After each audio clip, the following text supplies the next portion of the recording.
Sa parole dans les médias est très rare. Jean-Marie Leclésio s'est longuement livré à notre correspondante au Maroc. Le prix Nobel de littérature vient de participer à la conférence internationale sur le dialogue des cultures et des religions qui s'est tenue à Fès.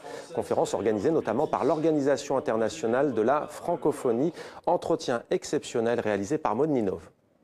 Un discours sur les mots, ceux de Jean-Marie Leclésio qu'il manie depuis plus de 40 ans, ceux de la langue française donc, qui sonnent et trébuchent parfois, fermant la porte au dialogue.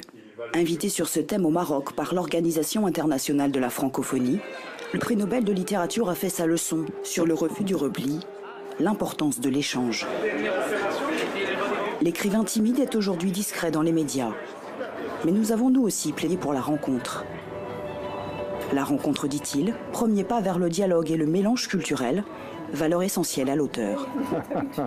Je suis moi-même d'une origine assez compliquée. Ma famille est mauricienne, j'ai été éduqué en France, j'ai passé une partie de ma scolarité en Angleterre, j'ai vécu aussi en Afrique, donc j'ai une espèce de goût pour le mélange, les mélanges culturels. Et donc ça me rend assez optimiste parce que tout ça m'a donné beaucoup de bonheur et beaucoup de plaisir dans les rencontres.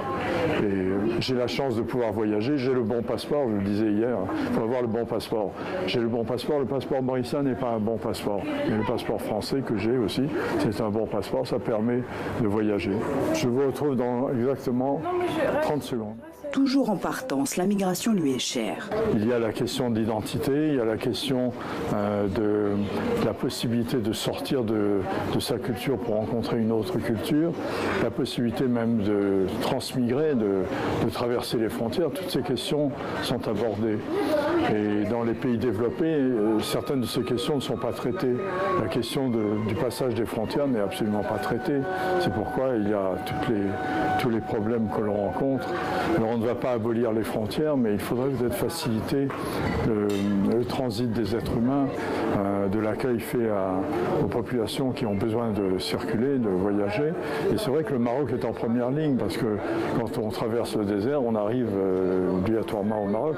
Donc il a manifesté l'intention du Maroc de prendre une part active dans la solution qu'on peut apporter à ces problèmes.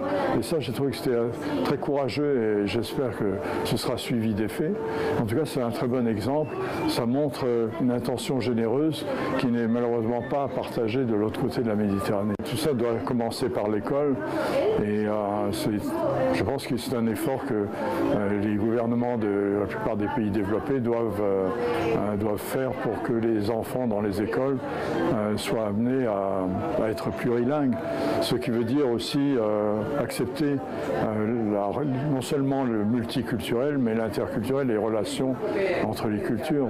Parce qu'on pourrait se contenter de parler une langue et de l'utiliser quand on va dans le pays où elle est parlée, mais il faut faire un pas en avant et il faut que dans un pays où il y a plusieurs communautés, que ces communautés puissent se rencontrer et échanger dans le domaine lexical, dans le domaine de la langue, mais aussi de la culture, des habitudes, des relations humaines, même des jeux, de l'imaginaire, que tout soit partagé. L'idée même de l'identité, c'est un repli en soi. Ce mot d'identité est un mot que je n'aime pas, ça fait penser à carte d'identité. Ce n'est pas ça qu'il faudrait, c'est plutôt l'humanité qu'il faudrait favoriser que l'identité. Les mots sont évidemment choisis, matière première littéraire mais aussi politique. Les mots ont la valeur qu'on leur donne par l'exercice qu'on pratique dans la vie, l'exercice moral et culturel qu'on pratique dans la vie. Enfin, je vais juste vous donner une anecdote qui est, à mon avis, assez caractéristique. C'est que ma fille aînée, lorsqu'elle avait une dizaine d'années, était dans un lycée central de la ville de Nice. Elle suivait des cours d'arabe et au cours de sa scolarité, la langue arabe a été délocalisée et on l'a reléguée au lycée de banlieue. Donc là, c'était un très mauvais message et c'est le contraire de ce qu'il fallait faire. Il faut enseigner les langues et l'interculturel doit être enseigné dans toutes les écoles de manière égale et ça doit être même favorisé dans les lycées qui auraient tendance à devenir des ghettos. Donc c'est une action sociale, c'est une action... c'est compliqué, mais je pense qu'on devrait y arriver. En tout cas, ça passe par l'éducation, il n'y a aucun doute. doute. Seule l'éducation peut résoudre ces problèmes qui n'en sont pas. C'est des problèmes de cohabitation, de générosité, d'échange, et sont donc des problèmes assez faciles à résoudre. On ne vient jamais à bout du dictionnaire. La richesse du lexique, c'est infini. Les mots ne sont pas seuls, les mots sont combinés avec d'autres, donc il faut progresser à chaque instant dans la combinaison des mots. C'est peut-être ça le rôle de l'écrivain, après tout, faire se rencontrer les mots. Voilà pour cet entretien avec Jean-Marie Leclésio, à revoir en intégralité sur notre site internet.